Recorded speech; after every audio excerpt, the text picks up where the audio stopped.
हर हर महादेव सांग माने आसंतु आज जानिबा किछि पूजार नियम जोंटा कि आमर नित्यांत जानिबा आवश्यक घरर पूजा करिबा पूर्वरु। सकाळ सर्वदा स्नान करी एवं खाली पेटरे ठाकुरंको पूजा करिबा उचित, कारण ठाकुर भोजन करबा आगरु आमे स्वयं भोजन करबा अनुचित। प्रथमे आमे ठाकुरंको भोग लगेइबा पूजा करिबा तापरे आमे निजे खाइबा आवश्यक। पूजा करिबा समय रे सर्वदा आसन उपरे बसी पूजा करिबा उचित। खाली भूई रे केबे भी बसिकी पूजा करंतु नाही। ठाकुरंको पई एक अलग आसन रखंतु, सेठारे सबुदिन तार उपरे बसी पूजा करिबा उचित।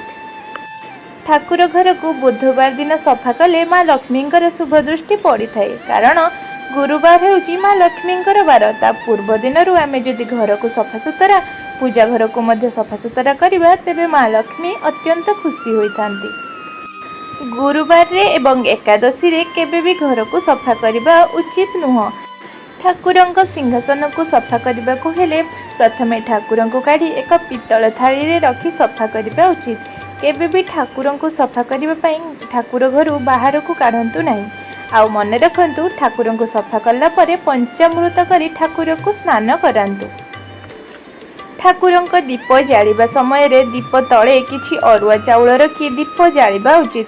केबे भी दीप को डायरेक्ट आमे भूमि रे बसेबा उचित नुहे। तेणु सब बेले दीपर तले अरुआ चाउल किंबा फूल आपण रखि परिबे। मंत्र उच्चारण करी पूजा करिबा उचित। जदि आपण को किछि मंत्र जणा नहीं तेबे आपण गायत्री मंत्र हनुमान चालीसा पढ़ी मध्य पूजा करि परिबे, अथवा आपण को जे कोनोसी भजन आसुथिले भजन गाई मध्य आपण पूजा करि परिबे। ठाकुर पूजा करुथिबा समय रे जदि किए अतिथि किंबा ब्राह्मण आपणक घर को आसी आपण को डाकंती तेबे से दिनटी आपणक पई बहुत शुभ होई थाए। आउ जदि पूजा करिबा समय रे केही भिखारी भिक्ष मागिबा पई आसुती ताहा अत्यंत शुभदाय होई थाए। एबे जानिबा फूल अर्पण करिबार किछि नियम विषय रे। पूजा पई फूल सब बेले गाधेइबा पूर्वरु तोलिबा उचित। पूजा पई सर्वदा सुगंधयुक्त सुबासित एवं सतेजपूर्ण फूल तोलंतु। शास्त्र रे लेखा अछि फूल सब बेले ब्रह्म मुहूर्त रे तोलिबा आवश्यक, अर्थात रात्रर चतुर्थ प्रहरर शेष भाग एवं सूर्य उदयर पूर्वरु फूल को तोलंतु। देवता मानक पई धला एवं हलदिया फूल एवं देवी मानकु रक्तवर्ण फूल अर्पण करंतु, अर्थात जियो फूलर रंग रक्तवर्ण सह समान। लाली खैरिया एवं गुलापी फूल मध्य आपण अर्पण करि परिबे। जदि पूजा पई आपणक पाखरे किछि फूल नाही तेबे आपण जल दुब एवं तुलसी पत्र द्वारा ठाकुरंको पूजा करि परिबे। किंतु मने रखंतु केबे भी बासी फूल अर्थात पूर्व दिनरु तुली रखा जाइथुवा फूल रे ठाकुरंको पूजा करंतु नाही। बिना फूल रे पूजा करिबे, किंतु पूर्व दिन तुला जाइथिबा फूल पूजा करिबे नाही। किंतु एमिति किछि फूल अछि जहा बहु दिन पर्यंत शुद्ध बोली मना जाए। पद्म फूल को 5 दिन पई शुद्ध मना जाय थाए। अळा पत्र को 2 दिन पई शुद्ध मना जाय थाए एवं बेल पत्र को जेते दिन तोली रखिले मध्य ताहा शुद्ध होई थाए, ताहा केबे भी बासी होई न थाए। देवता को फूल देबार सठिक नियम हेउछि प्रथमे पादरे तापरे मस्तकरे तापरे अन्य अंगरे फूल देबा उचित। देवता को सबु बेले गोटा फूल अर्पण करिबा उचित। केबे भी फूल को छिड़ी पाखुड़ा को भगवान को अर्पण करिबेनी, सर्वदा गोटा फूल अर्पण करंतु। देवता को सबु बेले फूल रे सजाई रखिले घर पई शुभ हेई थाए।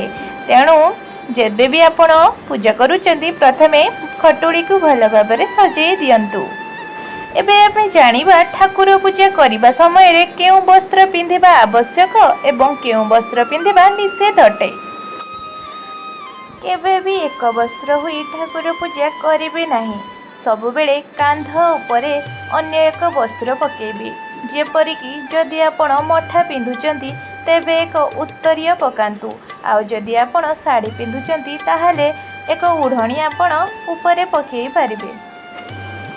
पुड़ा वस्त्र सिलेई होइथिबा कपड़ा अर्थात दरजी घर सिलाई कर आनिथिबा कपड़ा, धोबा घर आसीथिबा कपड़ा एवं कौनसी कपड़ा रे छिद्र बा कणा थिले से वस्त्र पिंधि केबे भी पूजा करंतु नाही।